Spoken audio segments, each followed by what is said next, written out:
여러분과 함께 나누고 싶은 내용이 바로 복음은 역설이다입니다.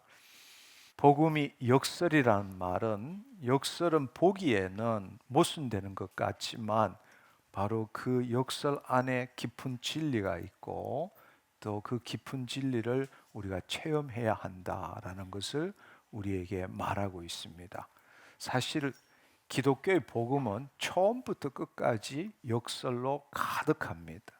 이 중에서 가장 큰 역설은 바로 성육신하신 예수 그리스도시죠. 그분은 전능하신 삼위일체 하나님의 삼위 하나님이심에도 불구하고 연약한 인간의 모습으로 이 땅에 오셨습니다. 그것이 정말 역설 중에 역설이죠. 또 그분께서는 스스로를 제한하시고 우리에게 생명을 주시는 분이시지만 그 생명을 주시기 위해서 십자가에 못 박혀 죽으셨습니다. 그것 또한 역설입니다. 세상의 눈으로 볼 때는 실패와 비극처럼 보이지만 바로 그분 죽으심과 부활하심 때문에 우리는 하나님의 자녀로서 이 세상과 구별된 놀라운 삶을 살고 있는 것입니다.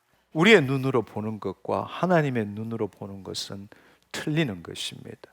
그래서 저는 늘 신앙생활 하면서 문제가 생기고 답이 없을 때는 어떻게 생각해 보는가 하면 내 관점이 아니라 내가 그리스도 안에 있을 때 하나님의 마음은 어떨까?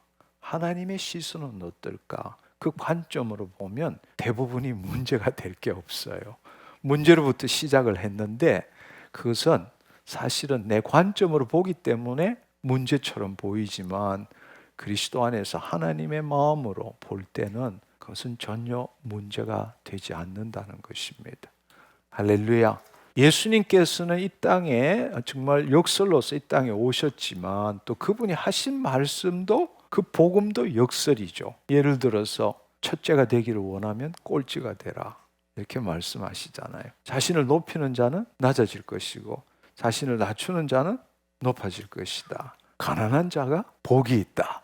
이 생각해 보면 예수님께서 우리에게 말씀하신 모든 복음의 진리도 세상의 눈으로 볼 때는 우리가 역설이다 이렇게 말할 수밖에 없다는 사실입니다. 따라서 오늘 이 시간에는 복음이 왜 역설인지를 우리가 함께 알아보고 내 삶에 적용해서 바로 이 역설 안에 진리가 있구나, 내가 깨닫지 못했던 것을 오늘 이 역설을 통해서 체험하는 매일의 삶을 살아야 되겠다, 그렇게 결단하는 오늘 이 시간이 되었으면 좋겠습니다. 할렐루야. 그것은 어떤 면으로 보면 우리가 생명의 문으로 들어가는 것이죠. 좁은 문으로 들어가야 합니다. 멸망의 문은, 이 인도하는 문은 크고 그 길이 넓어서 그리로 가는 사람들은 많지만 생명으로 인도하는 문은 협착하고 좁아서 찾는 이가 적다는 거죠. 그래서 많은 사람들이, 많은 그리스도인들이 어떻게 살든 그것보다 더 중요한 것은 이 복음 안에 있는 역설을 깨닫고 체험하는 것입니다. 할렐루야. 그래서 우리가 생명의 문은 협착하고 좁아서 가는 자가 적지만 바로 우리는 그 길을 통해서 길이요 진리요 생명이신 그분을 발견하고 바로 예수 그리스도 안에서 하나님 아버지와 교제하는 매일의 삶을 살기를 원합니다. 아멘. 첫 번째 역설은 뭔가 하면 새롭게 살기 위해서는 죽어야 한다. 사실은 죽기 전에 먼저 죽어라, 이 이야기는 지난 몇 주 동안 매우 강조했습니다.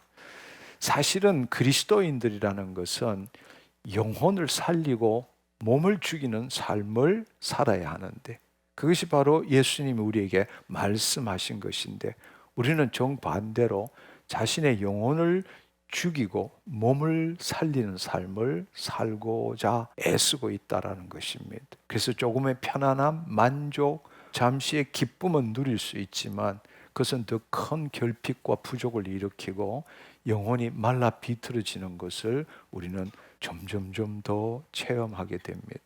왜냐하면 모든 걸 소유하고 모든 것을 가지고 자기가 통치하면 세상이 좋아지고 내 삶이 좋아져야 되는데 그렇게 하면 할수록 괴로움과 고통이 더 커지는 것을 경험하고 있기 때문입니다. 우리가 자유를 얻기 위해서 더 열심히 일하고 더 많은 걸 소유하고 더 높은 자리에 올라가려고 하지만 사실은 그것 자체가 나에게 진정한 자유를 주지 않는다라는 것은 우리는 알고 있습니다. 그 말은 바로 몸을 살리기 위해서 최선을 다하지만 사실은 그 영혼이 말라 비틀어져 가고 있다라는 것입니다. 그 영혼의 만족은 세상의 것으로 얻을 수 있는 게 아니라 바로 하나님께서 본래 주셨던 것을 우리는 누릴 줄 알아야 합니다. 아멘.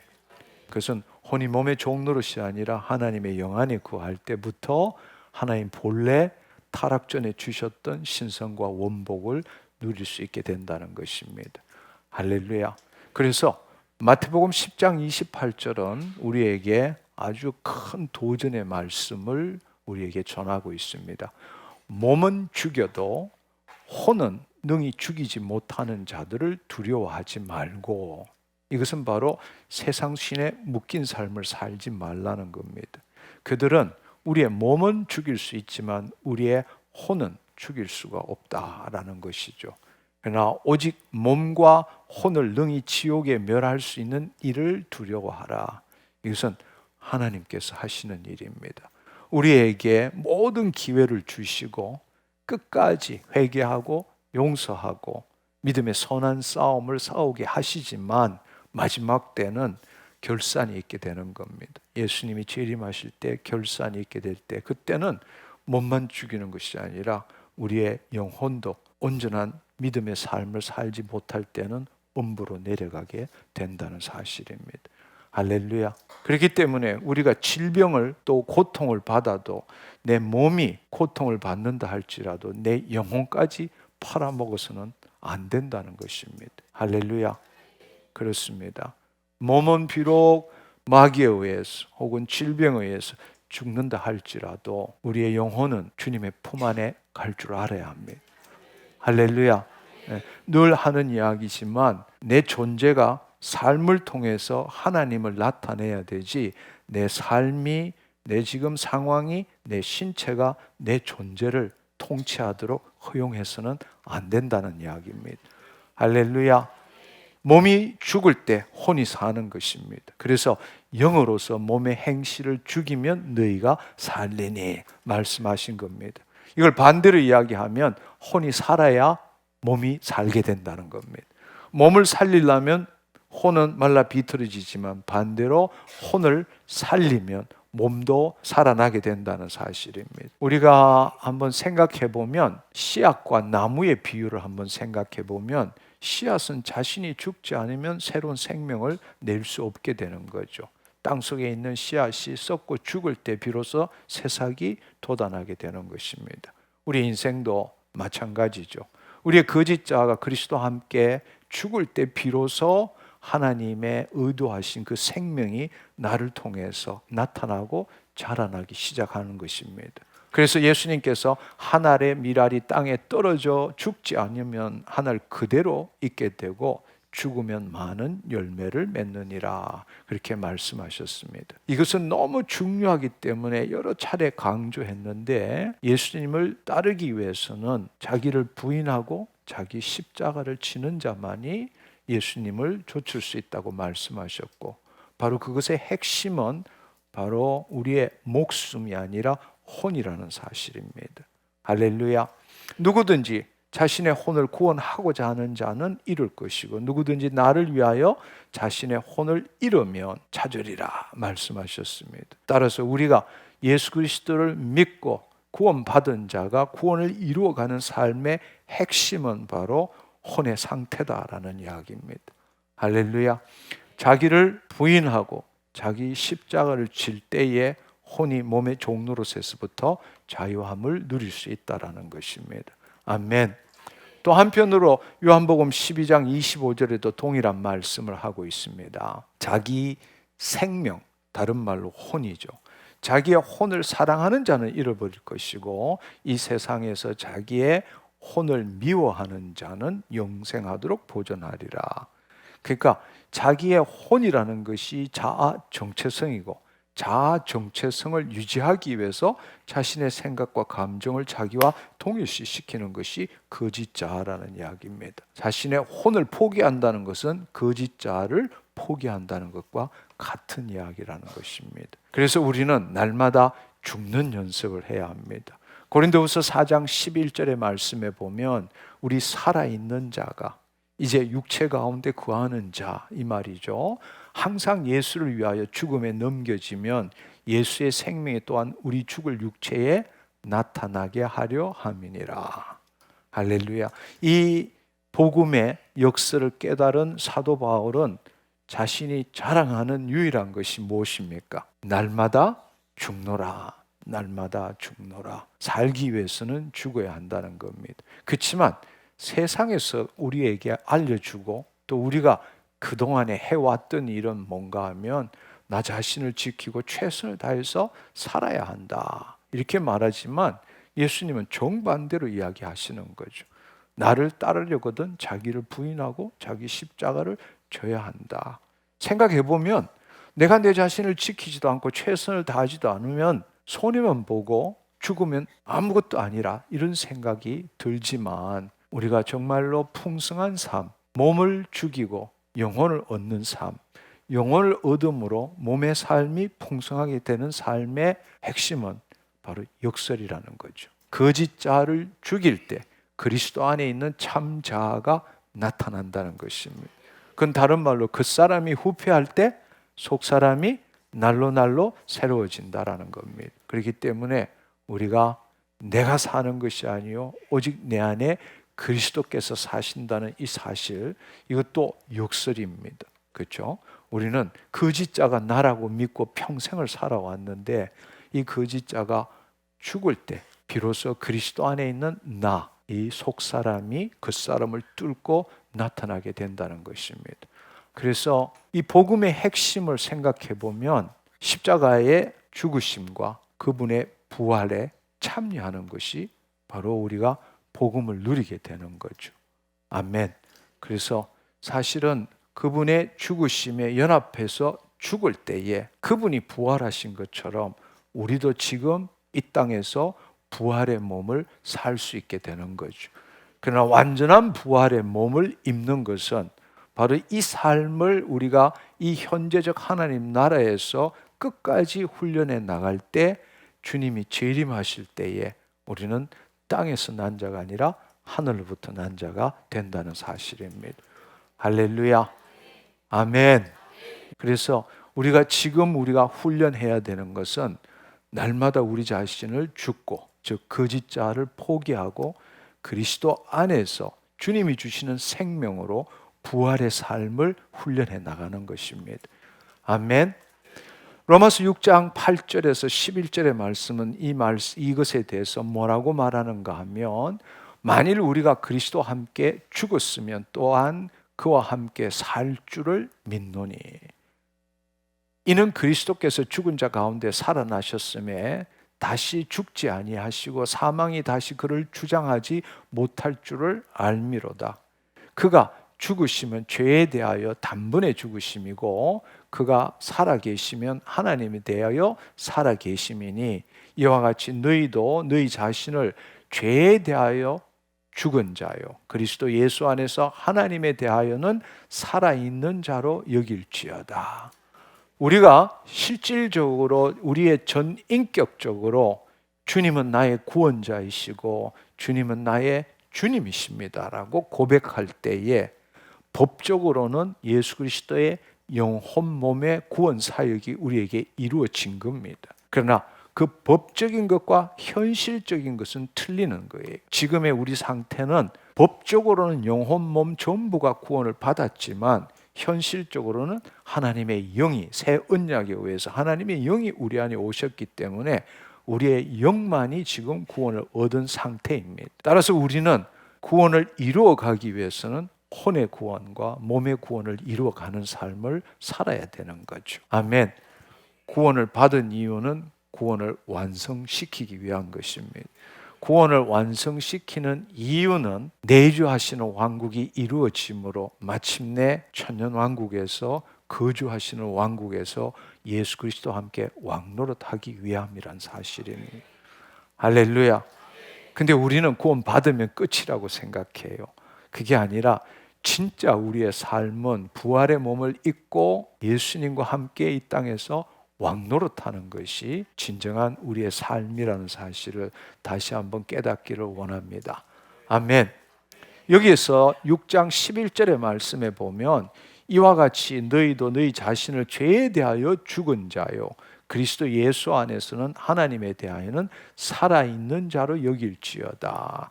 이 말은 뭔가 하면 우리가 거짓자로 생각할 때는 아직 내가 죽지 않았기 때문에 계속적으로 죽었다 이렇게 여겨야 되는 것처럼 이 말씀을 해석하게 돼요.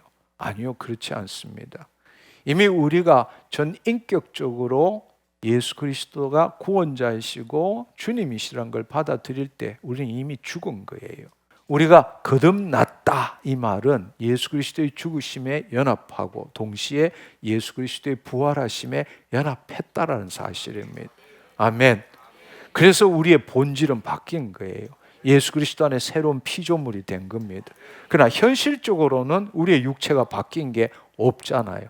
그래서 이미 죽었기 때문에 죽은 것으로 여기라는 뜻이지 죽지 않았기 때문에 죽었다라고 여기라 이 뜻이 아니라는 이야기예요. 그것이 바로 영으로서 몸의 행실을 죽이면 너희가 살리니라는 뜻이고 그리스도께서 우리 안에 계시면 영은 의로 말미암아 살았지만 몸은 죄로 말미암아 죽은 것이로되 그 성령님이 우리 안에 계시면 죽을 몸도 살리리라 말씀하신 겁니다. 아멘. 그래서 이 말씀을 제대로 이해해야 돼요. 이와 같이 너희도 너희 자신을 죄에 대하여 죽은 자요 이렇게 또 하나님에 대해서는 살아있는 자로 여길지어다 할 때 자꾸 여기면 그렇게 될 거라고 생각하는데 그건 완전히 잘못된 해석입니다. 이미 죽었기 때문에 근데 이미 죽었고 법적으로는 새롭게 되었지만 현실적으로는 아직 새롭게 안 되었기 때문에 죽은 자로 여기라는 것이고 또 예수 그리스도 안에서 하나님에 대해서는 이미 살아있는 자가 되었기 때문에 하나님의 자녀가 된 거잖아요. 그러나 현실적인 삶은 하나님의 자녀의 삶을 못 살기 때문에 우리가 예수 그리스도 안에서 하나님에 대하여 산 자로 계속적으로 여기라는 이야기입니다. 그것이 바로 영으로서 몸의 행실을 죽이면 너희가 살리니. 우리 신앙생활에 있어서 가장 큰 문제점은 내가 죽지 않으려고 발부둥 치거나 또 내가 어쨌든 죽으려고 애쓰는 그 자체가 아니라 이미 옛사람이 죽었다는 사실을 안 믿는 것이에요. 우리 신앙생활에 있어서 가장 큰 문제점은 출발이 그리스도 안에 있는 나로부터 출발하지 않는다는 겁니다. 어떤 사람은 안 죽으려고 발부둥을 치고 어떤 사람은 어쨌든 말씀에 따라 죽으려고 발부둥 치고 그 두 가지가 다 문제인 거예요. 정말로 우리가 알아야 될 것은 뭔가 하면 이미 내 옛사람은 죽었다. 없어졌다. 죽었다 깨나도 우리는 옛사람으로 돌아갈 수 없습니다. 이미 새 사람이 된 거예요. 그렇지만 새 사람이 되었지만 죄를 지을 수 있는 의인인 겁니다. 여전히 우리의 혼의 상태에 따라서 그 사람과 속 사람이 전쟁을 벌이고 있는 것뿐이라는 겁니다. 옛사람은 죽었어요. 할렐루야. 따라서 우리는 늘 어떤 상태든 간에 어떤 어렵고 힘든 상태든 간에 우리의 출발점은 그리스도 안에 있는 나로부터 출발해야 한다는 것입니다. 아멘. 그렇습니다. 가장 큰 미혹은 바로 자기의 거짓자로 자신의 존재를 생각하는 겁니다. 예를 들자면 여러분 오늘 이 시간에도 오늘 이 말씀을 듣고 난 다음에 맞아, 나 옛사람은 죽었어, 나 새 사람이야. 여러분이 그렇게 받아들이고 여러분이 그렇게 믿고도 어떻게 하는가 하면 그걸 확인해 보고 싶어 해요. 사실 우리가 해야 되는 것은 믿은 대로 행동하는 거잖아. 근데 우리는 예수 그리스도 이름으로 내가 새 사람 되었습니다. 그러면 그 새 사람답게 믿었으면 행동하면 되잖아. 근데 우리는 내가 새 사람 된 걸 확인해 봐야 돼. 근데 그것도 우스운 이야기가 뭐로 확인하느냐? 자기의 생각과 감정과 자기의 행동으로 자기의 존재를 확인해 보는 거예요. 있을 수 없는 이야기죠. 자기의 존재에 합당한 믿음으로 행동할 때에 그 결과로서 내가 하나님의 자녀라는 것을 체험하고 누리게 되는데, 그 믿음으로 행동하기 전에 자기가 믿은 것을 확인해 보고 싶어 하는 거예요. 그래서 그게 확인될 때라야 내가 하나님의 자녀구나, 이렇게 살아야지, 이렇게 한다는 겁니다. 그는 죽었다 깨나도 하나님의 자녀의 삶을 살 수 없습니다. 지금 이 순간에 내가 예수 그리스도의 이름으로 하나님의 자녀입니다 라고 했다면 자녀가 된 거예요. 할렐루야. 그거를 확인하고 의심할 이유가 없다고. 그 말은 뭔가 하면 하나님을 의심하고 하나님을 확인해 보고 싶은 마음과 똑같은 거예요. 근데 우리는 늘 이 마귀의 유혹에 넘어가는 거예요. 믿습니다 이렇게 해놓고는 그 다음에 그 믿었으면 믿은 대로 행동하면 되는데, 자기가 진짜로 그게 맞는지 틀리는지를 꼭 확인해 봐야 돼. 그래야만이 어떤 일을 행할 수 있다고 믿는 거예요. 그건 완전히 속임입니다. 어떻게 자기의 생각과 감정으로 자기의 존재를 확인할 수 있겠습니까? 그건 어리석은 이야기예요.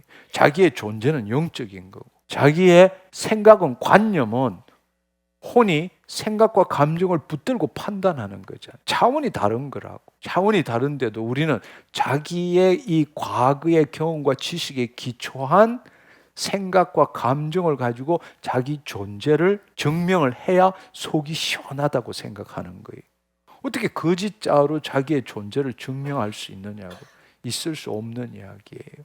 여러분, 의심하지 마시고 기도했다면 하나님이 나와 함께 계시고 주님이 내 안에 계시고 주님은 나를 통해서 그의 일을 행하기를 원하십니다. 어떻게든 간에 조금만 틈만 나도 그걸 삐집고 나와서 주님의 영광을 드러내기를 원하십니다. 따라서 여러분이 믿었다면 의심하지 마시고 믿은 대로 행동하시기를 축원합니다. 그러나 이건 완전히 역설인 거죠. 왜냐하면 세상에서는 받아들일 수 없는 거예요. 그러니까 마귀가 예수님이 광야에 와서 시험을 받을 때도 너가 하나님의 아들이거든 이렇게 시험을 했잖아요. 그러면 만약에 예수님이 아니고 우리라면 내가 진짜 하나님 아들인 걸 어떻게 증명하지? 이것부터 시작했을 것 같아요. 근데 예수님은 전혀 그렇게 말씀하시지 않고 사람이 떡으로만 살 게 아니라 하나님의 입술로 나오는 말씀으로 사느니라. 할렐루야. 그 말씀이 하나님이시잖아요. 아멘. 그러니까 우리가 말씀대로 믿었다면 믿은 대로 행동해야 합니다. 자신의 믿은 것을 자신의 생각으로 확인하고 판단하는 어리석음을 범치 말아야 합니다. 이게 바로 역설 중에 역설이에요. 이 세상은 전혀 그렇게 말하지 않아요. 네가 진짜 그러냐? 증명해봐, 확인해봐, 이렇게 나오는 것입니다. 그러나 복음은 그렇게 말하고 있지 않습니다. 할렐루야. 믿은 대로 행합시다. 두 번째로는 진정한 자유를 얻기 위해서는 멍에를 매야 합니다. 사실은 세상 사람들은 자유를 누리기 위해서, 자유를, 더 많은 자유를 얻기 위해서 누구 밑에 일하는 거 싫어합니다. 무엇에 묶여 있는 것으로부터도 벗어나기를 원합니다. 더 많은 것들을 가지기를 원합니다. 더 많은 것을 알기를 원합니다. 더 높은 자리에 올라가기를 원합니다. 그 이유는 더 많은 자유를 누리기 위해서입니다. 그러나 하나님의 자녀에게는 우리가 알아야 될 사실은 이미 자유가 주어졌다라는 겁니다. 아멘. 우리가 이 거대한 포로 수용소 안에서 세상 신에 묶여서 살고 있는 것이 이 세상 사람들의 삶입니다. 마귀의 통치 아래 이 세상의 모든 것들이 돌아가기 때문입니다. 그렇지만 우리가 예수 그리스도를 믿음으로 구원을 얻었다는 것은 바로 흑암의 권세로부터 벗어나서 하나님의 사랑의 아들의 나라로 옮겨진 거예요. 아멘. 핵심은 내 주체가 누구인지를 아는 거죠. 그리스도 안에 있으면 자유지만 거짓자 안에 있으면, 예수 그리스도를 믿어도 거짓자로 살면 여전히 세상 신에 묶인 삶을 살 수밖에 없다라는 겁니다. 그래서 주님께서 우리에게 주시는 자유는 이미 자유를 주셨기 때문에 자유를 누리는 법을 우리한테 알려주시는 거죠. 세상은 거짓자가 주체인 삶을 살기 때문에 자유를 얻어내려고 노력하는 거지만 하나님께서는 내가 너에게 이미 자유를 줬기 때문에 내가 원하는 것은 너 자유를 이 세상에 누리는 걸 알려주겠다, 이렇게 말씀하시는 거란 말. 그래서 마태복음 11장 28절, 29절, 30절의 말씀, 우리가 너무 잘 아는 말씀이에요. 수고하고 무거운 짐진 자들아. 사실 이 세상의 삶이 그런 거죠. 수고하고 애쓰면 무거운 짐이 덜어져야 되고 자유가 있어야 되는데, 사실은 우리가 수고하고 애쓰면 애쓸수록 무거운 짐을 진 것처럼 살아가는 게 이 세상 삶입니다. 근데 예수님께서는 다 내게로 오라, 내가 너희를 쉬게 하리라, 내 심중은 온유하고 겸손하니 바로 나의 멍에를 메고 내게 배우라. 그분 안에 있을 때 그분의 그 심중에 있는 생명의 말씀이 우리의 심중에 임하게 되는 것이죠. 할렐루야. 그래서 그 나는 마음이 온유하고 겸손하니 나의 멍에를 메고 내게 배우라. 그리하면 너의 혼이 쉼을 얻으리라. 여기는 마음이라고 번역됐지만 헬라어는 혼이라고 말합니다. 그래서 너의 혼이 쉼을 얻으리니 이는 내 멍에는 쉽고 내 짐은 가벼움이라 하시니라. 멍에라는 것이 일시키기 위해서 소 같은데 이렇게 묶어 놓는 거죠. 씌워가지고 거기에서 일을 시키는 건데, 예수님이 지신 멍에에 나도 예수님이 큰 소라면 나는 새끼 소가 되는 거죠. 그 멍에를 같이 묶게 되면 나는 그분 옆에 붙어 있기만 하면 되잖아요. 그렇죠? 그럴 때에 그분의 멍에를 내가 메고 배우게 되면 우리의 혼이 쉼을 얻게 되고 우리는 자유함을 누릴 수 있게 되는 겁니다. 아멘. 이것은 요한복음 8장 32절에서 36절의 말씀과도 동일합니다. 진리를 알지니 진리가 너희를 자유케 하리라. 그래서 이 진리가 뭐냐는 거예요. 이 진리를 알게 하는 게 36절의 말씀입니다. 그러므로 아들이 너희를 자유롭게 하면 너희가 참으로 자유로우리라. 그렇다면 진리가 누구라는 이야기죠? 예수 그리스도이십니다. 아멘. 그분은 길이요 진리요 생명이십니다. 아멘. 바로 그리스도 안에 있을 때에 참 자유를 누릴 수 있다. 다른 말로 그분이 맨 멍에에 우리가 동참할 때에 우리는 정말 가벼운 자유로운 삶을 살 수 있게 된다라는 겁니다. 할렐루야. 그래서 오늘 그림은 바로 연과 실의 비유를 그림으로 한번 그려봤어요. 한번 생각해 보면 하늘을 높이 나는 연은 실에 묶여 있을 때 하늘을 높이 날 수 있지, 연이 실에서 끊어지면 곤두박질을 치고 땅에 떨어질 수밖에 없다라는 겁니다. 이 세상의 관점에서 볼 때는 묶여 있는 것은 자유라고 볼 수는 없죠. 자기 스스로가 자유함을 얻기 위해서 갖은 노력을 다 하지만 우리가 진정으로 이 세상에서 자유함을 누리기 위해서는 이 세상에 승리하신 예수 그리스도 안에 있어야 합니다.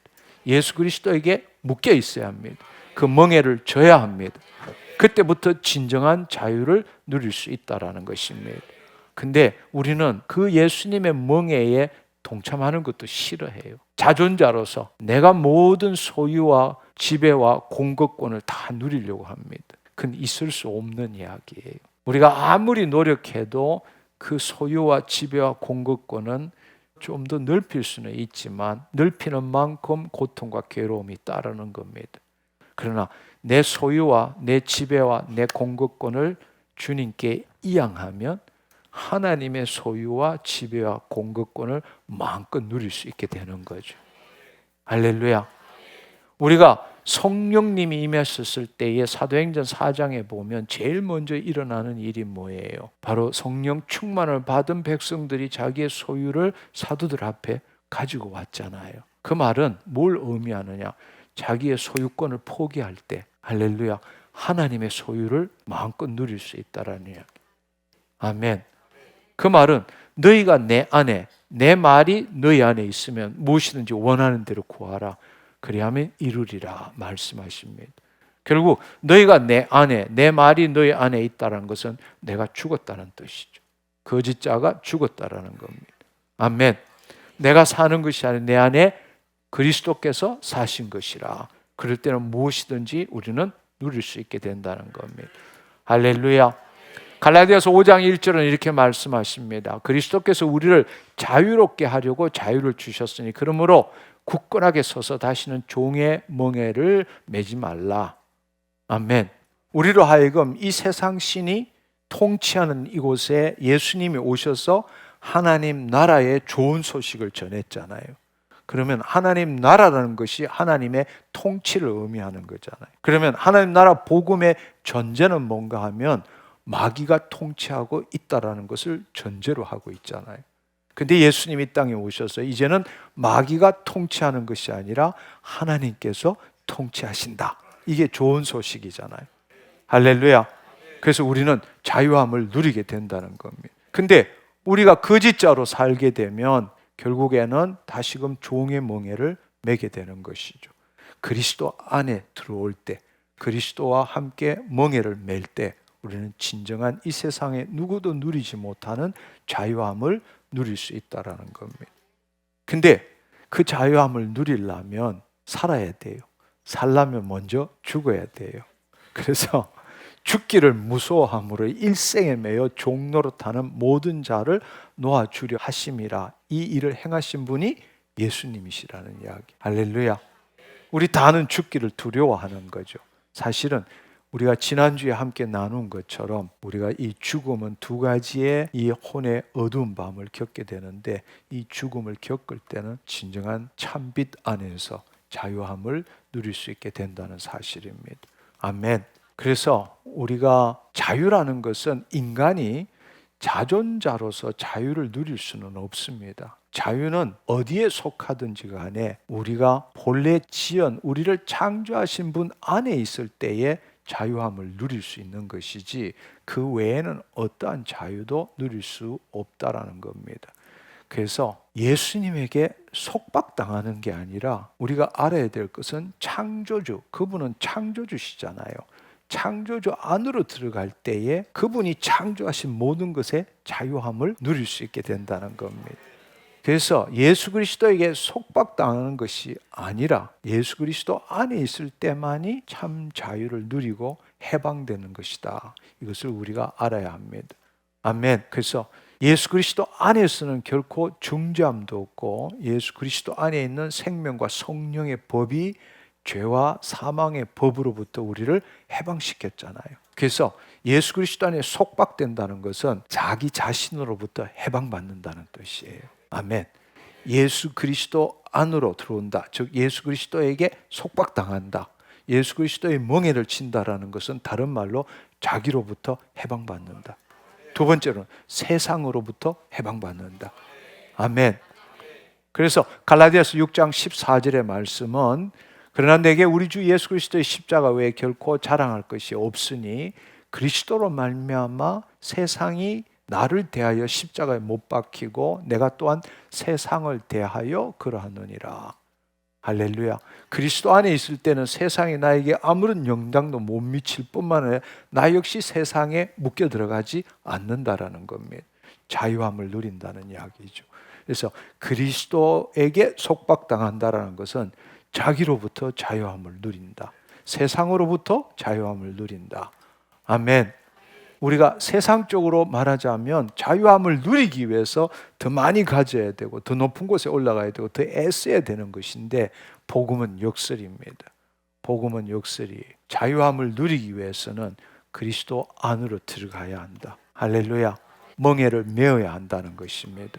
아멘. 세상이 주는 자유가 아니라 하나님이 주시는 자유, 그것을 누릴 수 있다라는 겁니다. 아멘. 그래서 하나님께서 우리에게 원하시는 것은 너가 자유가 있느냐 없느냐, 더 많은 자유를 누리느냐 이런 개념이 아니라 하나님이 이미 우리에게 자유를 주셨기 때문에 그 자유를 누리는 법을 알려주시는 겁니다. 여러분, 우리가 늘 기억해야 되는 것은 하나님은 내 환경이나 내 문제, 내 처지에 별로 관심이 없어요. 이것도 역설이에요. 우리에게 있어서는 지금 나한테 일어난 일, 환경, 처지, 이 문제가 가장 중요한데 하나님의 관점에서는 그게 중요하지 않아요. 더 중요한 것은 당신입니다. 하나님의 관심은 당신 자녀에게 있어요. 그 문제에게 있는 게 아니라는 거예요. 할렐루야. 근데 우리는 하나님이 내 문제에 관심 가져주기를 원해. 아니, 하나님은 그 문제보다 100만 배 더 중요한 게 바로 너야. 하나님은 우리에게 관심을 가지십니다. 우리가 그분을 바라볼 때, 우리가 그 문제를 바라보는 것이 아니라 우리가 그분을 바라볼 때 그제서 그분은 우리를 통해서 그 문제를 완전히 해결하십니다. 아멘. 여러분도 한번 생각해 보세요. 힘들고 지치고 괴로울 때 하나님이 살아계신가 이렇게 생각할 때 여러분이 깨달아야 합니다. 하나님은 이 문제보다 나를 더 소중하게 여기시는 거예요. 문제는 내가, 내 혼이 내 문제를 바라보고 있는 거예요. 그러나 내 혼이 하나님을 바라본다. 자기를 부인하고 자기 십자가를 지는 거잖아요. 할렐루야. 그때부터 하나님께서는 나를 통해서 그 일에 개입하신다는 사실입니다. 마귀와 하나님이 우리를 사이에 두고 전쟁을 벌이는 거예요. 왜냐하면 마귀는 우리를 도둑질하고 죽이고 멸망시켜야 되거든. 사실은 마귀도 문제에 별로 관심이 없어. 마귀의 관심도 우리한테 있어. 왜냐하면 우리가 하나님 자녀이기 때문에 우리를 도둑질하고 죽이고 멸망시키는 거예요. 근데 그거를 하기 위한 수단으로서 문제, 환경, 처지를 어렵게 만드는 거라고. 그래서 우리가 거기에 묶이도록 원하는 거예요. 묶이면 묶일수록 우리는 도둑질 당하고 죽임을 당하고 멸망당하는 겁니다. 근데 하나님은 그 문제보다 우리에게 더 관심을 갖고 계세요. 우리를 다시금 자녀로 회복시켜서 당신의 창조 목적을 이루어 가기를 원하시는 겁니다. 나라가 임하옵시고 뜻이 하늘에서 같이 땅에서 이루어지는 그 삶을 살도록 하기를 원하신다는 사실입니다. 아멘. 기억하십시오. 하나님은 문제보다 우리에게 100만 배 더 관심을 갖고 계십니다. 그건 우리가 자식하고 우리가 자식과의 관계에서도 마찬가지잖아요. 그죠? 자식이 나를 바라볼 때 아버지 전부를 다 넣어서라도 그 문제를 해결하기를 원합니다. 근데 아버지한테는 관심이 없고 이 문제만 해결해 달라고. 한마디로 말해서 밉상이죠. 세 번째로는 약할 때 강함입니다. 이것도 역설이죠. 그렇습니다. 내가 약할 때 강해진다. 이것도 역설이죠. 그렇죠? 이 사회에서는 강한 자만이 약육강식입니다. 투쟁의식을 가지고 남을 짓밟아야만이 승리할 수 있다. 자신감을 가져라. 스스로 믿고 의지하라.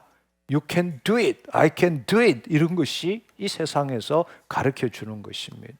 그것이 바로 이 세상의 서구 사회에서는 인본주의 사상으로 퍼져 있고 우리도 그 영향을 받아서 지금 뭐든지 할 수 있다. 최선을 다하라. 뭐 이런 것으로 사로잡혀 있습니다.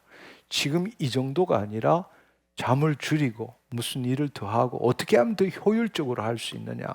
강한 자만이 살아남는다. 이것이 진화론에 의해서 우리 모든 삶의 영역에 영향을 미치고 있다라는 겁니다. 그런데 주님께서는 정반대로 약할 때 강해진다 이렇게 말합니다. 그 예를 하나 들어보면 고린도후서 12장 9절 10절에 보면 사도 바울이 자기의 질병에 대해서 이렇게 고백하고 있습니다.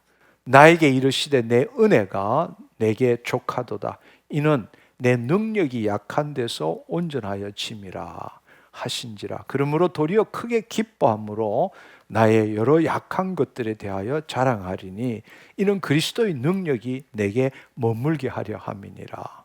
그러므로 내가 그리스도를 위하여 약한 것들과 능력과 궁핍과 박해와 공고를 기뻐하노니 이는 내가 약한 그때의 강함이라.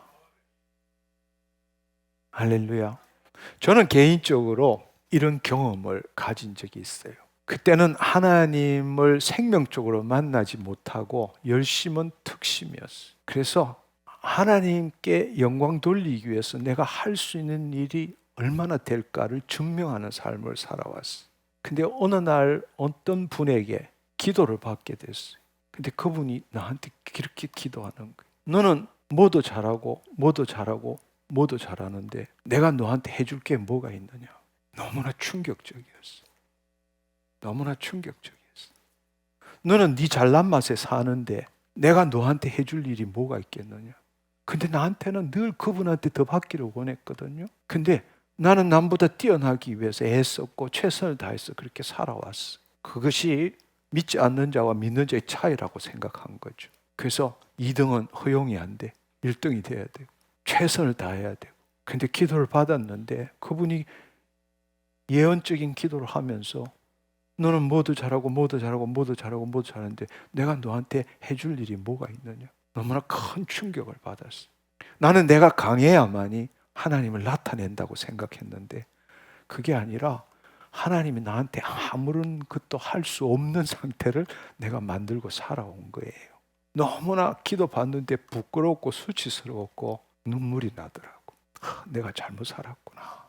잘못 살았구나. 하나님을 이용했구나. 하나님이 나를 통해서 나타나는 것이 아니라 내가 그분을 이용해서 내가 남보다 더 뛰어난 사람이 되고자 애썼구나. 그때 깨닫게 되고 정말 내 인생을 바꾸는 아주 결정적인 계기가 된 사건입니다. 여기도 마찬가지예요. 바울에도 육체의 가시가 있었죠. 그렇지만 바울은 이 고통스러운 약점을 제거하기 위해서 간절히 기도했습니다. 그런데 그 응답은 놀라웠죠. 내 은혜가 너에게 족하다. 내 능력은 약한 데서 온전하여진다. 이렇게 말씀하신 겁니다. 오히려 사도 바울은 이 기도를 통해서 하나님의 응답을 듣고는 오히려 자신의 약함이 하나님의 능력이 나타나는 길이라는 걸 깨달은 것이죠. 자신의 약함을 부끄러워하는 것이 아니라 나의 여러 약한 것들에 대하여 자랑하노니 이는 그리스도의 능력이 내게 머물게 하려 함이니라. 할렐루야. 사도 바울은 정말 약함을 자랑했습니다. 왜냐하면 바로 그 약함을 통해서 그리스도의 능력이 온전히 나타났기 때문입니다. 이것도 복음의 역설입니다. 우리는 그 약함을 없애려고 감추려고 애를 쓰고 있고 심지어는 과거의 저처럼 하나님을 이용해서 그 약점을 없애려고 그렇게 애를 썼지만 그럴 때는 하나님이 개입하시고 하나님이 우리를 통해서 하실 수 있는 일이 아무것도 없다라는 사실입니다. 오히려 우리의 약함을 자랑할 때에 하나님께서는 우리를 통해서 그의 강함을 나타내시고 그 결과로서 우리가 자랑할 게 아무것도 없죠. 나로부터 나온 모든 것이 하나님으로부터 나온 것이다 라는 걸 깨닫고 그러한 태도로 사는 것이 겸손이라는 겁니다. 아멘. 겸손은 스스로 낮아지는 것이 아닙니다. 우리 그리스도 안에서 겸손이라는 것은 나로부터 나오는 모든 것들이 주님으로부터 나온다는 사실을 깨닫고 그것에 기초해서 살아가는 것이 바로 겸손이라는 겁니다. 아멘. 한번 생각해 보면 제가 옛날에 플로리다의 어느 친구 집에 가서 잤는데 엄청나게 강한 바람이 불었어요. 아침에 나와 보니까 둥치가 이만한 그 야자나무가 완전히 뿌리가 다 뽑혀서 쓰러져 있더라고요. 근데 보니까 별로 뿌리가 깊지가 않아요. 그런데 한번 생각해 보면 이런 덩치고 엄청나게 육중한 나무인데도 쓰러졌지만 가늘은 대나무를 한번 생각해 봐요. 대나무는 바람이 이리 불면 이리 가고 저리 불면 저리 가고 뭐 늘 그렇게 살아갑니다. 자신의 연약함을 알고 사실 바람에 순응하는 거죠. 근데 그 대나무는요, 뿌리를 엄청나게 깊게 계속적으로 땅 밑뿌리로 나가는 거예요. 그렇기 때문에 대나무는 아무리 바람이 불어도 이게 쓰러지지 않습니다. 늘 그 자리에 있게 되는 겁니다. 그래서 우리가 강할 때 오히려 약해지는 것이고 그 자신의 약함을 드러낼 때에 오히려 강해진다는 겁니다. 그래서 우리가 하나님께 쓰임 받기 위해서는 우리 잘난 맛에 사는 게 아니라 내 자신을 그분께 드리는 것, 내 약함을 드리는 만큼 그분의 강함이 나를 통해서 드러난다는 것입니다. 또 다른 예를 들자면 어떤 예술가가 도공이 아름다운 작품을 만들기 위해서 이 도자기를 만들었는데 굽고 나니까 거미가 있는 거란 말이에요. 우리가 보통 생각할 때는 거미가 한 도자기는 쓸모없다고 생각하고 그냥 던져버리지만 도공이 하나님 주신 지혜로 그 안에 촛불을 하나 넣었어요. 촛불을 넣었더니만 그 금간 사이로 기가 막힌 빛이 흘러나오기 시작해서 어느 곳에서도 볼 수 없는 아름다운 도자기가 된 거예요. 그거는 인간이 이렇게 만들어서 된 그런 게 아니라 갈라진 그 틈을 통해 가지고 빛이 나오는데 엄청난 아름다운 도자기가 된 거죠. 오히려 자신의 작품으로, 그게 아니라 하나님의 작품으로 그 자신의 전시실에다 뒀다, 이런 이야기가 있습니다. 여러분 한번 생각해 보시면 하나님의 빛이, 어두운 가운데 빛이 빛이라 하시던 그 하나님께서 예수 그리스도의 얼굴에 있는 하나님의 영광을 아는 빛을 우리의 심중에 비추셨다고 말씀하셨잖아요.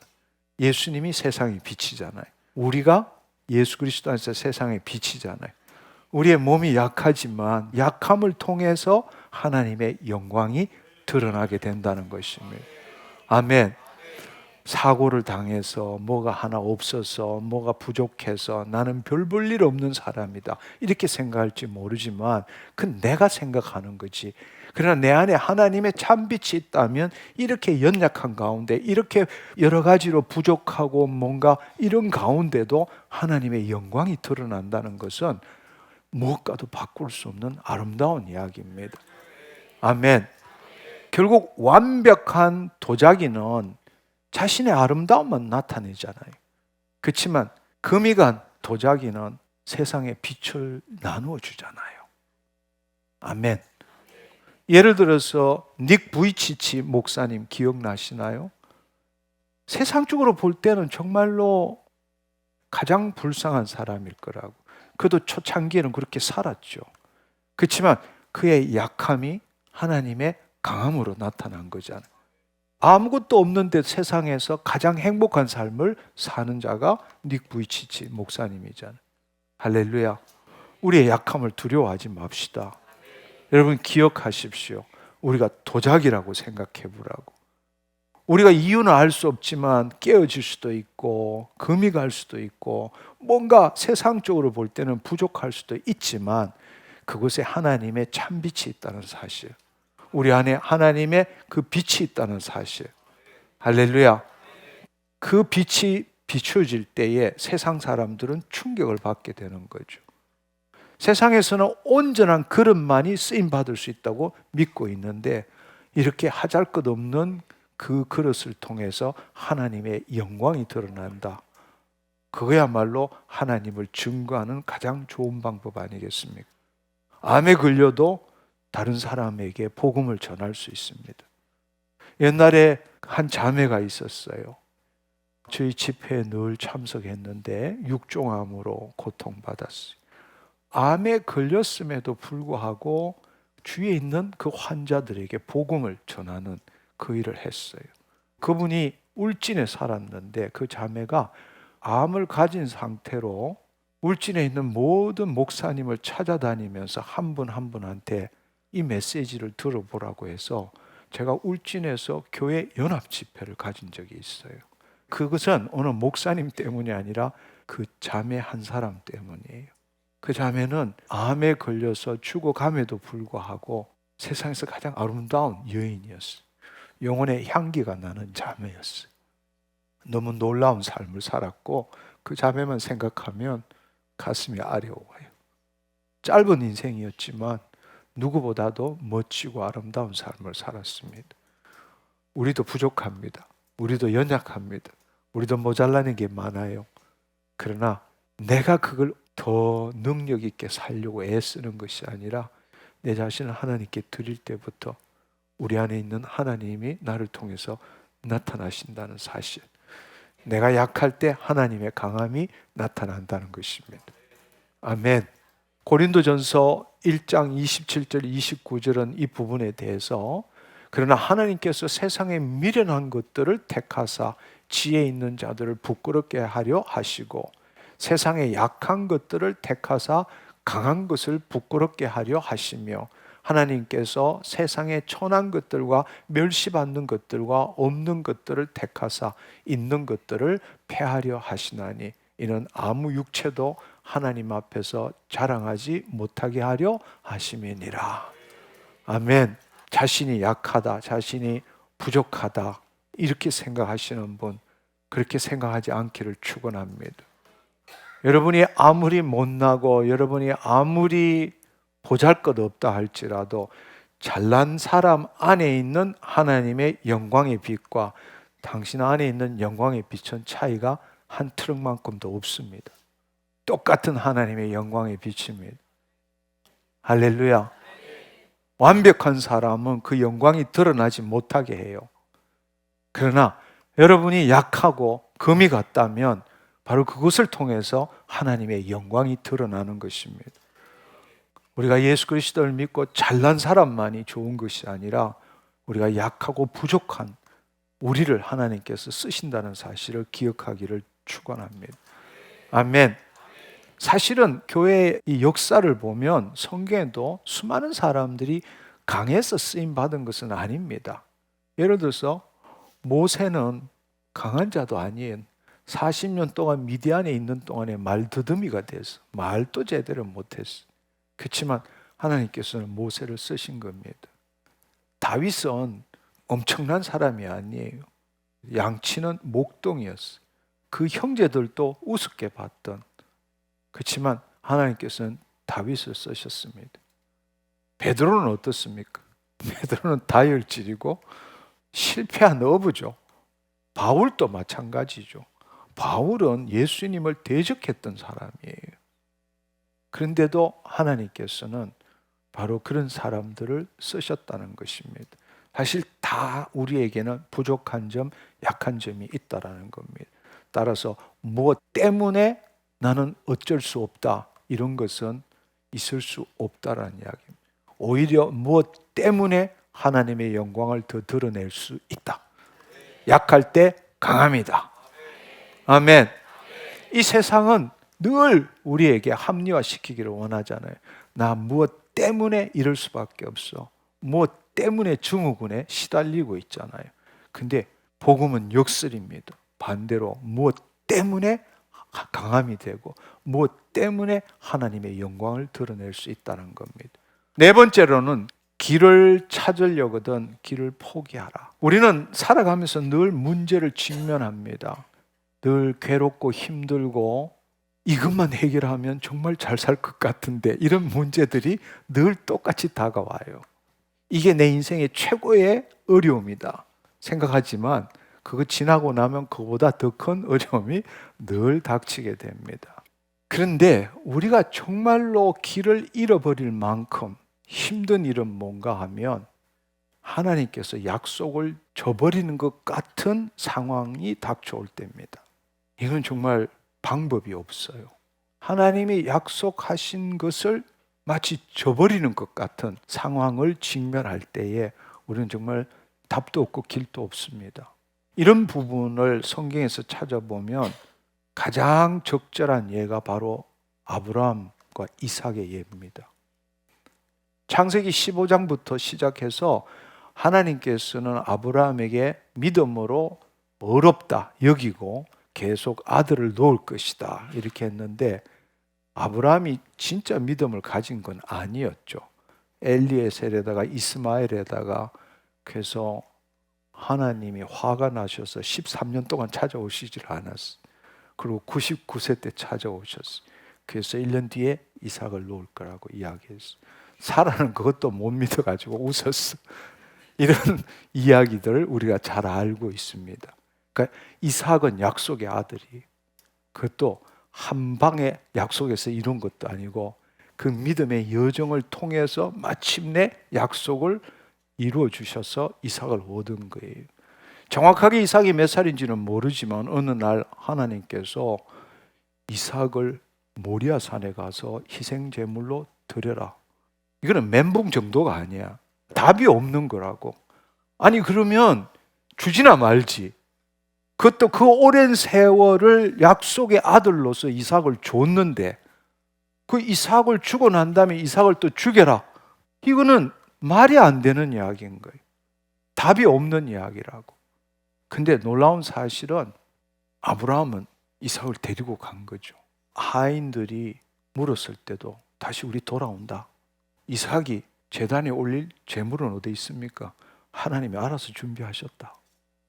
그러고는 올라가서 아들을 묶어놓고 이렇게 할 때에 하나님이 그때 나타나셨어요. 멈춰라고 말씀하시고 이제야 내가 너가 나를 경외하는 줄 알았느니라. 뒤에 보니까 수장이 수풀에 걸려 있었어요. 그때의 아브라함의 상태는 어땠을 것 같아요? 아브라함은 하나님의 말씀을 믿고 그 믿음의 결과로 이삭을 얻은 거라고. 그렇지만 이삭을 다시금 제물로 바치기 위해서 죽일 때는 하나님의 말씀을 믿은 게 아니라 자기가 죽은 거야. 무슨 말인지 이해하시겠어요? 이삭을 죽인 그 사건이 예수 그리스도의 십자가를 예표하는 거거든요. 이것은 내가 살아서 하나님의 약속의 말씀을 믿은 게 아니라 나를 포기한 거라. 다른 말로 전적으로 하나님께 내 자신을 의탁한 거라는 이야기. 그럴 때에 바로 하나님께서 개입하시는 것을 아브라함은 경험했고, 이것을 뭐라고 하느냐? 바로 의롭다 함, 칭함이 아니라 하나님의 의가 된 거란 말이에요. 우리가 살아가면서도 이런 경험을 하게 돼요.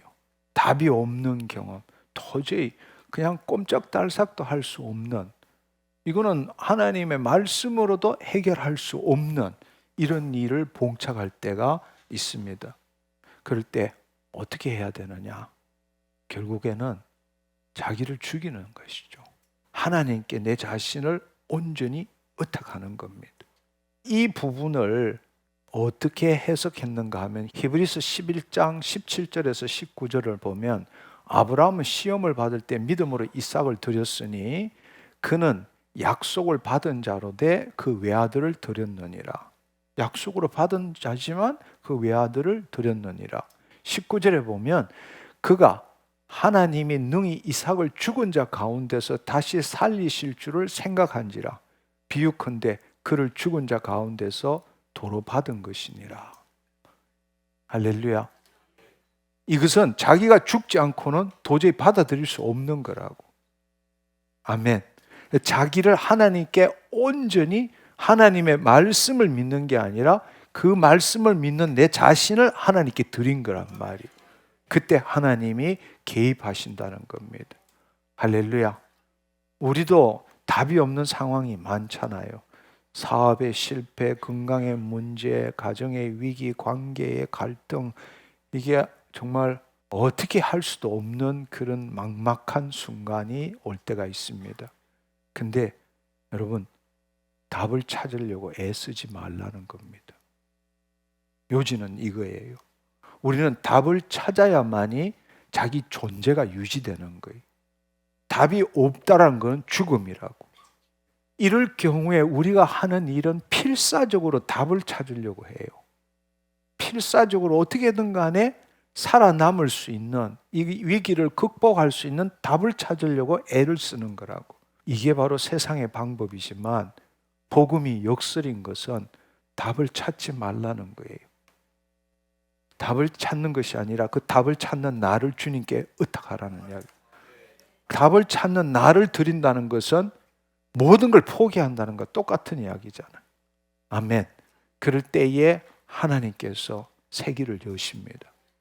지금 이 이삭을 모리아산에서 제물로 바칠 때 하나님이 행하신 것처럼 우리가 이 말씀에 대한 신약의 말씀을 보면 고린도전서 10장 13절의 말씀에 보면 사람이 감당할 시험 밖에는 너희가 당한 것이 없나니 오직 하나님은 미쁘사 신실하사 너희가 감당하지 못할 시험 당함을 허락하지 아니하시고 시험 당할 즈음에 또한 피할 길을 내사 너희로 능히 감당하게 하시느니라. 할렐루야. 하나님은 우리에게 관심이 있습니다. 하나님은 문제나 상황에 관심이 있는 게 아니라 우리에게 관심이 있습니다. 근데 우리가 정말로 주님께 내 자신을 드릴 때, 의탁할 때 주님은 우리의 믿음을 보고 계세요. 우리의 믿음이 우리 각자의 믿음의 분량이 틀리지만 하나님은 그 믿음 끝까지 내가 죽을 만큼의 믿음의 끝까지 몰아붙이는 거예요. 그걸 몰아붙이고 더 이상 갈 길이 없을 때 내 자신을 포기할 때 죽음이 오는 거고 그때 하나님이 개입하시는 겁니다. 할렐루야. 감당치 못할 시험 당함을 허락지 아니하십니다. 우리가 몇 주 전에 함께 나누었죠. 죽을 것 같고 이 끝장이 날 것 같다라는 것은 잘 감당하고 있다라는 거. 할렐루야. 죽을 것 같다라는 것을 느낀다는 것은 살아있다라는 이야기예요. 우리가 죽으면 그걸 느끼지도 못해. 죽을 것 같다라는 것은 그 상황에 대한 자기 이야기를 믿고 있는 거라고. 그 말은 지금 잘 감당하고 있다 이 뜻이란 말이에요. 그러나 우리 자신을 포기할 때에 주님은 우리를 지금 보고 계신다는 사실입니다. 아멘. 여러분이 정말 답이 보이지 않는 어려움 지금 경험하고 있다면 필사적으로 답을 찾으려고 애쓰지 말라는 겁니다. 오히려 그 답을 찾는 내 자신을 주님께 온전히 의탁하라는 겁니다. 그때부터 하나님께서 준비하고 예비하신 길이 열리기 시작합니다. 사실은 정말로 자기를 포기하면 세상이 달라 보입니다. 제가 처음 세상이 달라 보이는 것을 체험한 것은 성령 체험을 하고 난 다음에 신앙생활을 얼마 하지도 않았는데 내가 원하지도 않았는데 목사님이 나한테 와서 기도해 줄 때에 성령 체험을 했어. 그게 뭔지도 모르고 방언이 터져 나왔는데 방언인지도 모르고 그렇게 얼마의 시간이 흐르고 난 다음에 교회 문을 열었는데 그야말로 구름에 달가든 같은 땅에 닿았는지 안 닿았는지도 모르고 매년 보던 그 나무가 살아있고 말하는 것 같았어. 세상이 달라 보이더라고. 자기를 포기하면 세상이 달라 보입니다. 그리고 자기를 포기하면 매일의 매 순간의 삶이 경이롭고 신비합니다. 왜냐하면 판단하지 않기 때문입니다. 어린아이가 보는 것처럼 우리는 이 세상을 볼 수 있습니다. 자기를 포기하면 진정한 자유를 누리게 됩니다. 자기를 포기하면 자기 능력이 아니라 하나님의 능력으로 살게 됩니다. 이게 역설이죠. 복음은 역설입니다. 다섯 번째로 생각해 보면 하나님께서는 우리가 잘 되도록 하기 위해서 공경에 처하도록 허용하십니다. 아니 뭔 소리야? 잘 되도록 하려면 잘해주지 왜 또 공경에 처하도록 그렇게 허용하시느냐? 하나님께서는 전지전능하시고 우리를 알고 계시고 우리 안에도 계시고 우리를 통해서 그의 영광을 드러내기를 원하십니다. 근데 그렇게 하려면 우리의 입장이 아니라 하나님의 입장을 보려면 하나님은 당신 아들을 이 땅에 보내서 그분이 십자가를 지시고 부활함으로 우리를 다시금 거듭나게 해서 하나님의 자녀되게 한 거잖아요. 아멘. 그리고 하나님의 영광을 드러내는 삶을 살도록 하기를 원하잖아요. 근데 우리는 그걸 모르는 거예요. 자기가 누구인지를 모르고 그냥 세상에 있는 사람들처럼 많은 사람들이 가는 그 길을 따라가는. 그러니까 하나님 보시기에는 얼마나 답답해요. 이거는 마치 독수리와 새장 이야기가 같은 것 같아요. 예를 들자면 어떤 사람이 어린 독수리 새끼를 데리고 와서 새장에다 놓고 키웠어요. 매일 때 되면 밥 주고 물 주고 또 좋아하고 그러다 보니까 이제 독수리가 어느 정도 컸어요. 그래서 주인이 독수리를 저 밖으로 자기가 원하는 대로 날아가도록 그 새장 문을 열었어. 근데 문제는 뭔가 하면 독수리가 안 날아간다는 이야기예요. 아니 자연으로 마음껏 날아가서 이제 창공을 날아다니면서 네가 원하는 대로 살아라 이렇게 했는데도 독수리는 문을 열어줘도 여기가 좋사오니 때 되면 밥 주세요 이렇게 하고 살아가는 거예요. 그럴 때에 주인이 할 수 있는 일은 뭔가 하면 독수리를 꺼내가지고 저 절벽 위에 가서 그냥 놓아버리는 거예요. 그러면 독수리는 처음에는 자기 죽는 줄 알겠죠. 그렇죠? 평생 새장 안에서 살았는데 이걸 끌고 와가지고 절벽 위에서 저 밑에 꼴짜기를 보고 탁 놔버리면 죽는 것 같죠. 근데 그때 독수리는 살려고 버둥거리겠죠. 죽기 직전에. 놀라운 사실은 버둥거리니까 날개가 있다는 걸 알게 되는 거예요. 날개가 있는데 옆 바람이 또 불어주네. 자기가 그제서 누구인지를 알고 진정한 자유함이 뭔지를 알고 이 삶이 얼마나 좋은지를 알게 된다는 이야기입니다. 우리도 마찬가지. 평생 마귀의 종노릇하며 살았고 우리가 예수 그리스도를 믿고 거듭났는데 하나님의 자녀가 된 거잖아요. 우리 안에 신성과 원복이 있는데도 지금 이 틀 속에서 벗어나는 것을 싫어하는 거예요. 그나마 애써서 이 정도도 누리는 것만 해도 감사하다고 생각하는 거예요. 이것도 내가 죽기 살기로 노력해서 이 정도 만족을 누리는데 저 나갈 이유가 뭐가 있느냐는 거예요. 그러니까 하나님의 입장에서는 어떻게 하느냐? 마귀가 와서 찝쩍거릴 때 주님이 허용하시는 거예요. 왜냐? 네가 누군지를 좀 알아라. 근데 우리는 살만하면 안 나가거든. 왜 나가요? 밥이나 더 주세요. 제때 주세요. 좀 더 맛있는 거 주세요. 이걸로 살아가지 그 밖을 나갈 생각을 안 하는 거예요. 그러니까 하나님의 입장에서는 당신 아들 죽여서 내 자녀로 만들었는데 그 자녀가 정말 예수 그리스도 안에서 하나님의 영광을 드러내는 게 아니라 여전히 마귀가 사는 그 세상에서 마귀에 묶여서 산다고 생각해 보세요. 얼마나 하나님이 안타까우시겠느냐고. 그러니까 고통을 허용하시는 거예요. 그것은 우리 보고 고통을 받게 하려고 하는 게 아니라고. 네 안에 가진 게 뭔지를 알기를 원하는 거예요. 너가 진짜로 누릴 수 있는 게 뭔지, 너가 가지고 있는 그 소유, 지배, 공급권이 뭔지를 알기를 원하는 거예요. 할렐루야. 그러니까 마귀가 그렇게 할 때에 허용해서 마귀가 계속적으로 이렇게 할 때까지 허용하고 죽기 직전에 자기 자신이 누구인지를 깨닫게 하는 거예요. 지금 있는 거짓자를 포기할 때에 그제서 내 안에 날개가 있구나. 그리고 그 날아갈 때 성령의 바람이 불어주는구나. 이걸 알게 하는 거란 말. 아멘. 그건 죽기 직전까지 안 가면 안 해. 무슨 말인지 이해하시겠죠? 죽기 직전까지 안 가면 절대로 안 나오는 거예요. 그래서 하나님이 그걸 허용하신다는 겁니다. 잘 한번 생각해 보시고 나한테 어떤 어려움과 지금 고통이 있다라는 게 내가 누구인지를 알게 하는 하나님의 허용하심일 수 있다라는 걸 알기를 축원합니다.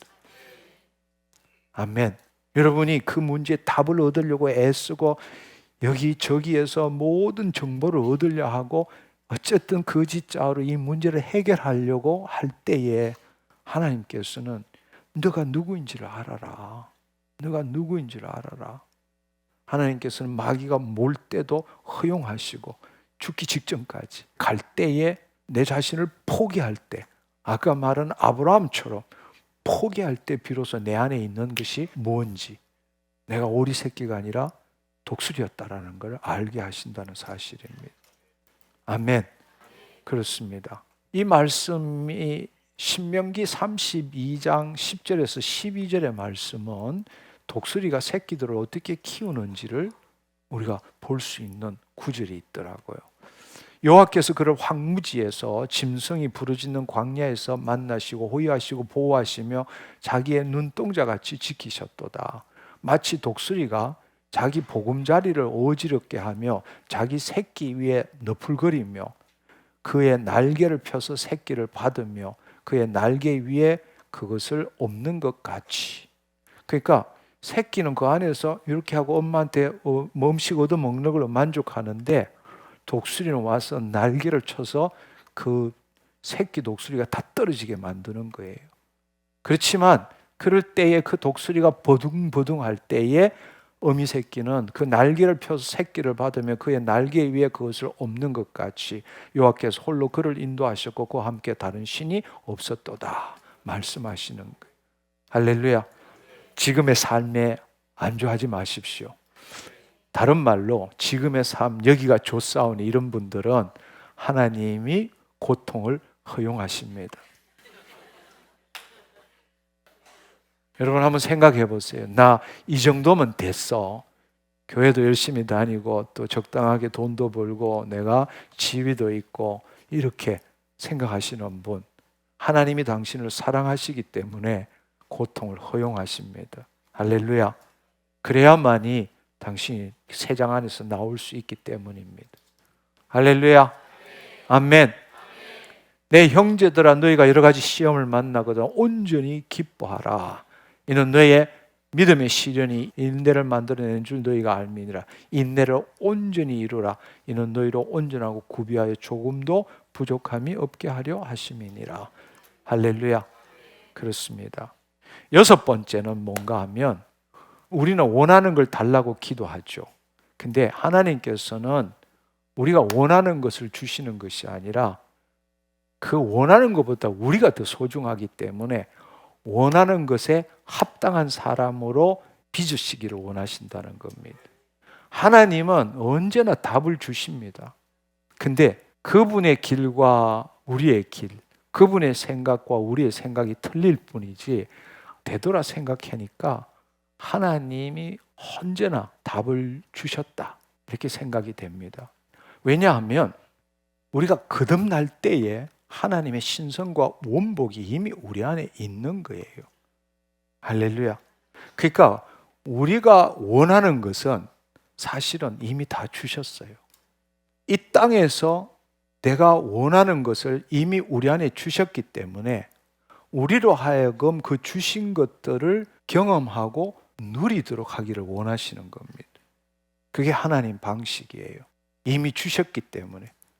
여러분 한번 생각을 해보시면, 하나님, 내가 사랑이 없습니다. 사랑을 주시옵소서. 이러면 저 인간이 좀 없었으면 좋겠다, 그런 인간을 붙이는 거예요.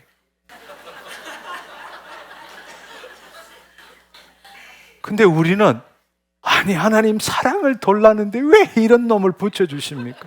이렇게 기도하는 거예요. 근데 사실은 하나님의 관점에서는 내가 네한테 사랑 다 줬는데 그 사랑을 경험하도록 하는 거예요. 근데 사랑하는 사람만 있으면 어떻게 경험해? 없어져야 될 인간을 붙여주니까 내 안에 사랑이 얼마나 큰지를 경험할 수 있게 되는 거예요. 지혜를 달라고 기도하면요, 어려운 일이 닥치는 거예요. 아니 하나님 지혜를 달라는데 왜 이렇게 어려운 일을 주십니까? 왜? 하나님 나한테 지혜를 주셨기 때문에, 야, 네 갖고 있는 지혜를 마음껏 누려라. 그래서 어려움을 주시는 거라고. 할렐루야. 평강을 달라고 하면 엄청난 일을 갖다 주십니다. 아니 평강을 달라는데 어떻게 이렇게 나를 대우하십니까? 주님이 말씀하세요. 네 안에 있는 거 누리도록 해라. 마음껏 누려라. 다 줬지 않느냐? 여러분, 어린애가 예를 들어서 한번 생각해보세요. 어린애가 자전거 사달라고 떼를 써요. 그래서 아버지가 자전거를 사줬어요. 어떻게 하나 도와주지 않고 이렇게 마음대로 해봐라 이러니까 며칠 타더니 갖고 와서, 나 자전거 싫어요. 아니 자전거 사달라며. 너무 쓰러지고 넘어지고 하니까 괴로운 거죠. 그렇지만 아버지 입장에서는 어떻게 돼요? 야, 너 쓰러지고 넘어지라고 자전거 사준 거 아니다. 네 안에 조화와 균형을 이루는 능력이 있다라는 걸 알도록 하고 그걸 누리도록 하기 위해서 자전거 사준 거야. 아버지가 자전거 사준 게 쓰러지고 넘어지라고 그렇게 해서 사준 게 아니라고. 그걸 사준 이유는 이미 너 안에 조화와 균형, 운동 감각이 있고 너가 얼마든지 즐길 수 있다는 걸 알기 때문에 그걸 누리도록 하기 위해서 자전거를 사준 거란 말이에요. 할렐루야. 따라서 우리가 기도하는 거 다 들어주신 거예요. 사랑을 달라 하면 사랑을 주시고, 지혜를 달라 하면 지혜를 주시고, 평강을 달라 하면 위엄을 주시고, 다 주시는 거예요. 아멘. 그러니까 우리가 이 역설을 제대로 이해해야 돼요. 내가 보는 것과 하나님 입장에서 보는 차이를 생각해 보시라고요. 하나님 우리에게 다 주셨습니다. 이거는 정말 생각하면 우리가 늘 기억해야 될 것은 우리 문제에 관심이 없다는 거예요. 하나님 우리에게 관심이 있어요. 그리고 우리는 그분의 자녀입니다. 다 갖고 있는 거예요. 그러니까 결론을 따지자면 사실은 핵심은 우리가 그분 안에 있느냐 밖에 있느냐 이 차이예요. 모든 문제의 핵심은 그분 안에 있느냐 그분 밖에 있느냐 이 차이라고. 할렐루야. 환경을 바꿔달라고 그렇게 기도하면 어떤 환경에도 승리할 수 있는 나를 만드는 거죠.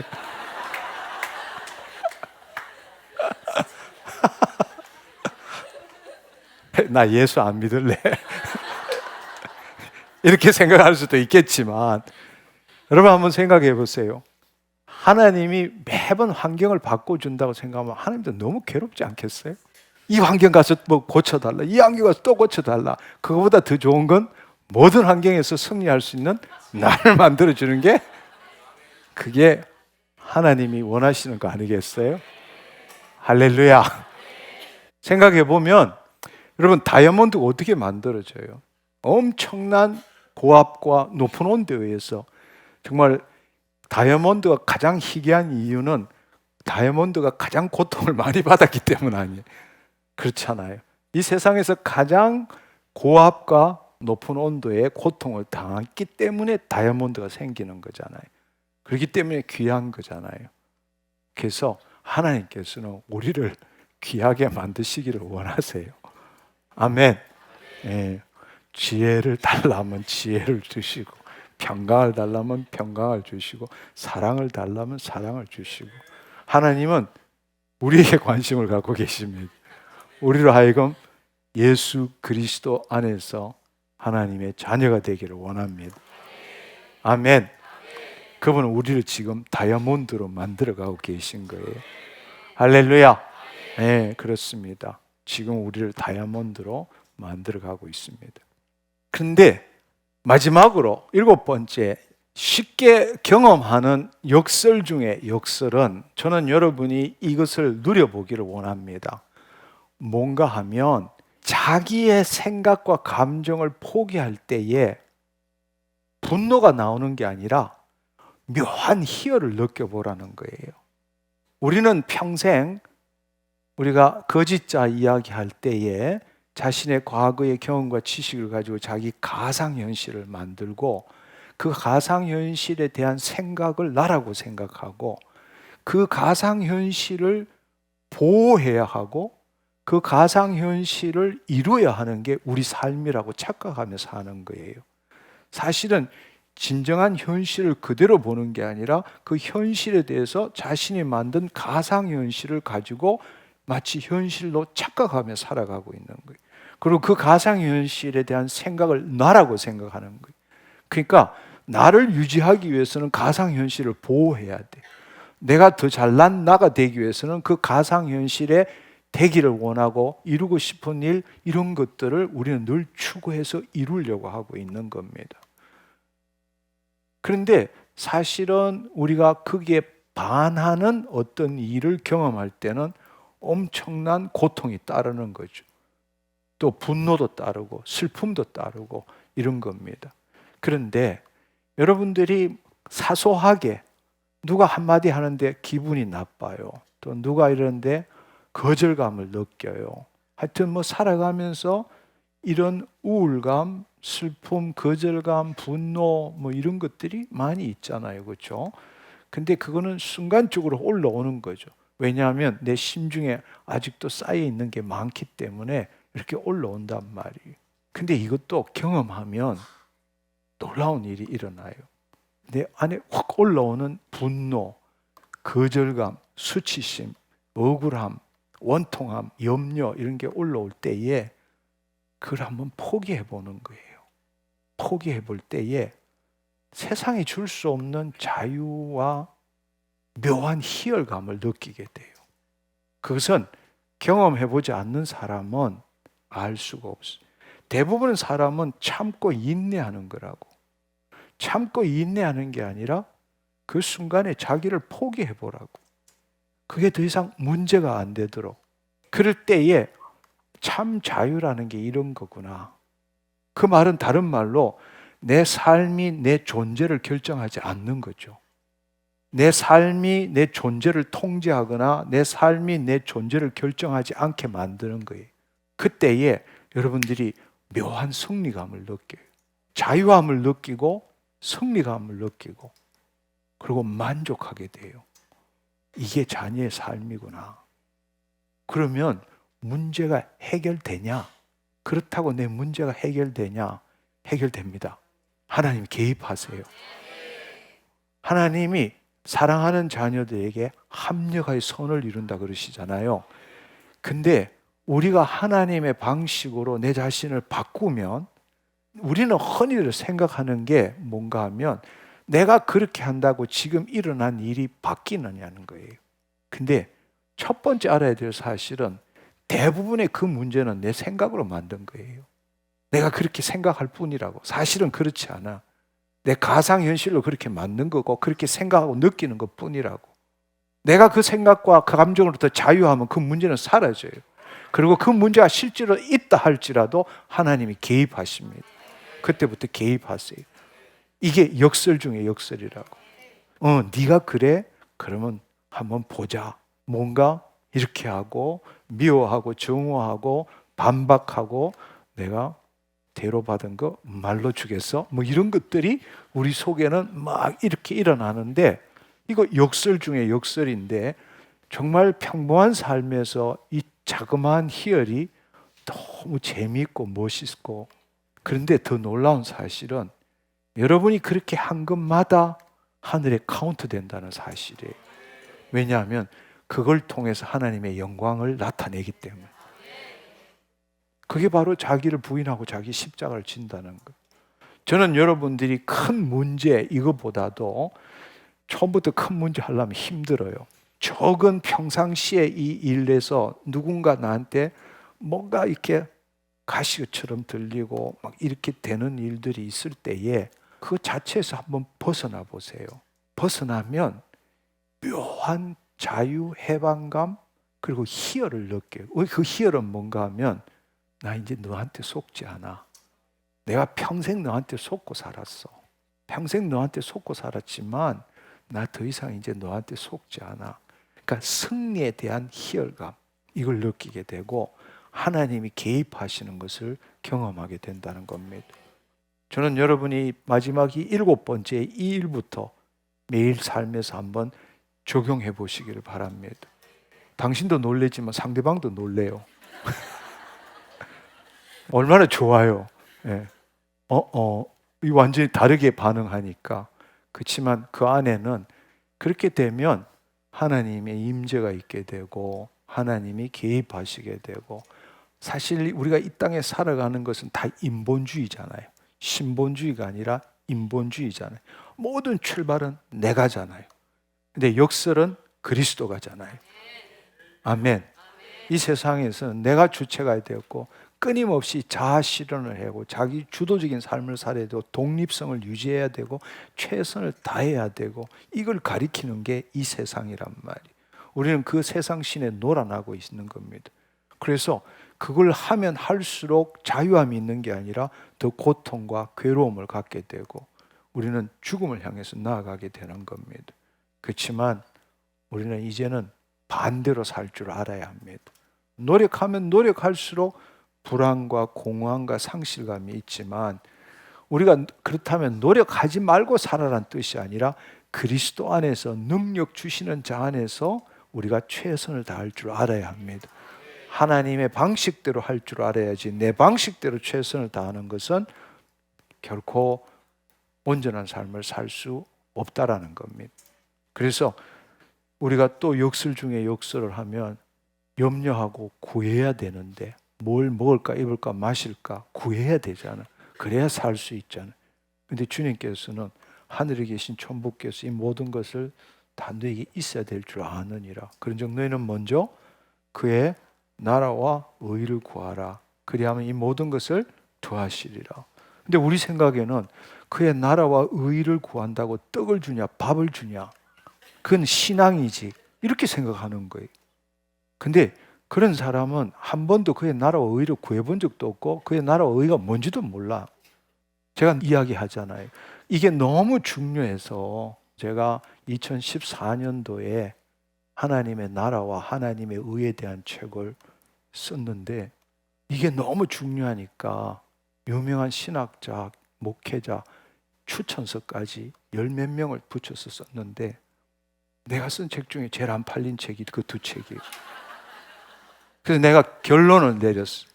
오늘날 기독교는 그의 나라와 의 빼고는 다 한다. 한번 생각해 보세요. 여러분이 뭘 어떻게 배웠는지, 신앙생활 어떻게 했는지 한번 생각해 봐요. 그의 나라와 의를 배운 적이 있나요?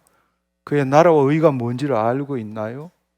더 열심히 해라. 새벽부터 일어나라. 말씀 더 보라. 전도하라. 최선을 다하라. 이렇게 배웠잖아요. 근데 복음은 역설로 말하고 있다고. 뭘 먹을까 입을까 마실까 애쓰지 말라. 그런즉 너희는 먼저 그의 나라와 의를 구하라. 그리하면 이 모든 것을 더하시리라 말씀하셨어요. 근데 우리는 안 해보는 거야. 안 해보고는 그의 나라와 의 구한다고 떡을 주냐 밥을 주냐. 너는 현실과 신앙을 착각한다. 이렇게 이야기하는 거예요. 아니요, 그렇지 않습니다. 하나님의 통치 안에서 그분의 말씀을 이루는 삶을 살아보라고. 우리는 다른 삶을 살 줄 알아야 합니다. 내 모든 것들을 하나님께 이양하면 하나님의 모든 것들을 마음껏 사용할 수 있다는 겁니다. 그 말은 내 모든 것을 하나님께 이양한다는 건 한마디로 말해서 내 소유, 집의 공급뿐만 아니라 내 자신을 포기한다는 이야기예요. 그때는 그리스도의 모든 것이 나를 통해서 나타나게 된다는 겁니다. 너희가 내 안에, 내 말이 너희 안에 거하면 무엇이든지 원하는 대로 구하라. 그리하면 이루리라. 그렇습니다. 오늘 우리가 7가지를 했어요. 이 역설, 다른 이야기도 많이 했지만 살기 위해서는 먼저 죽어야 합니다. 자유를 얻기 위해서는 멍에를 매야 합니다. 내가 약해질 때 강해집니다. 길을 찾으려면 길을 포기해야 합니다. 답을 얻으려고 하지 말라는 거예요. 답을 얻기를 포기하라는 것입니다. 하나님께서는 우리가 잘 되도록 하기 위해서 공경에 처하도록 허용하시기도 합니다. 아멘. 원하는 것을 주신다는 것은 원하는 것에 합당한 사람이 되도록 빚으시기를 원하는 거죠. 할렐루야. 왜냐하면 이미 주셨기 때문입니다. 여러분이 여러분의 감정대로 사는 것이 아니라 어떤 감정이 부정적인 감정이 오더라도 그 부정적인 감정을 포기할 때는 놀라운 희열, 놀라운 자유, 그것을 누리게 된다는 사실입니다. 참 성경은 보면 볼수록 우리가 그냥 대충 생각해서 그렇지 또 우리 관점에서 성경을 보면 그렇게 안 보이지만 정말 성경을 그리스도 안에서 찬찬히 보면 다 역설이에요. 다 역설이라고. 근데 우리는 그걸 제대로 깨닫지 못하는 거예요.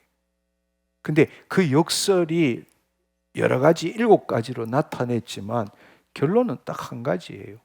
내가 죽으면 이 역설 문제는 다 해결되는 거예요. 내가가 아니라 그리스도가 나타나면. 아멘. 그 말은 이제는 자존자에서 벗어나라는 겁니다. 우리는 의존자입니다. 우리는 하나님을 나타내는 자입니다. 우리는 주님을 나타내는 자입니다. 할렐루야. 근데 우리는 타락하고부터 하나님과 같이 되어, 이게 바로 마귀의 본질이잖아요. 하나님을 나타내는 존재에서 하나님과 같이 되어 자존자의 삶을 사는 거예요. 복음은 뭐냐? 다시 의존자로 돌아가는 겁니다.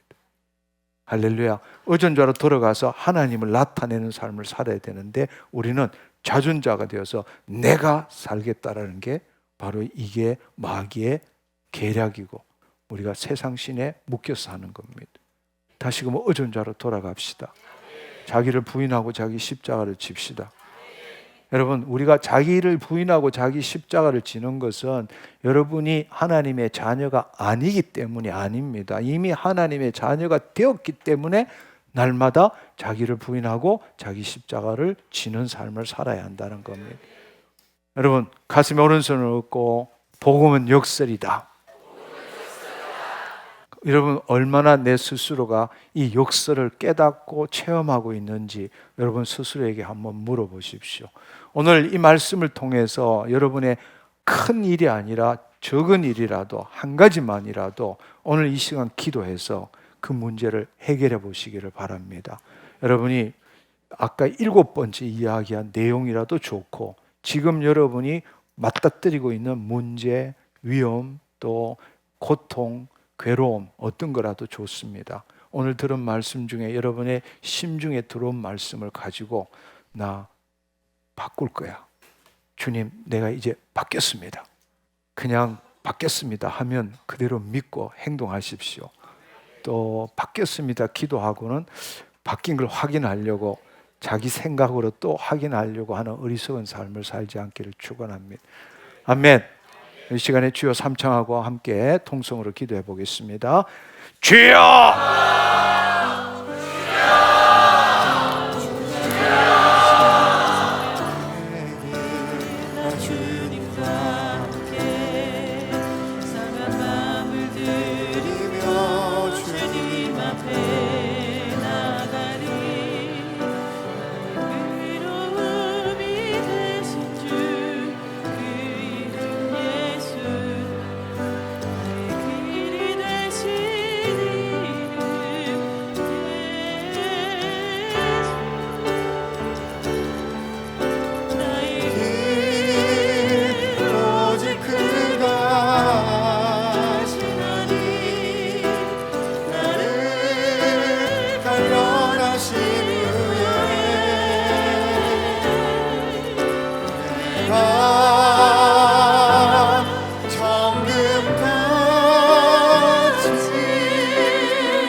이 시간에 눈을 감으시고 고개를 드시고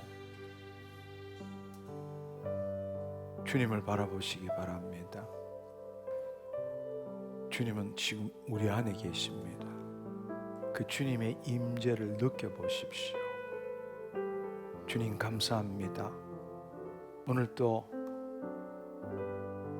주님 앞으로 나와 주의 말씀으로 복음이 역설인 것을 깨닫게 하시고 알게 하시고 누리고자 하는 갈망이 넘치게 하신 것 감사합니다. 성령님, 이 시간에 임하여 주옵소서. 한 사람 한 사람에게 임하여 주셔서 주님 그 몸을 통치하여 주옵소서. 하나님, 이 시간에 각 사람의 생각, 감정들을 통치함으로 인하여 타락한 혼이 더 이상 몸의 종로로 타지 않게 하시고 주님 거짓자를 포기함으로 있는 그대로 볼 수 있게 하여 주옵소서. 주님 오늘 기도했던 그 말씀 주의 말씀에 기초해서 내가 기도했던 그 말씀이 이 시간에 내 심중에 심겨졌습니다. 성령님, 당신의 역사로 인하여 오늘 기도했던 그 기도 내용들이 내 심중에 기록되어졌습니다. 주님 감사합니다. 주님, 우리는 우리의 심중에 심겨진 대로 생각하고 느끼고 말하고 행동하는 자입니다.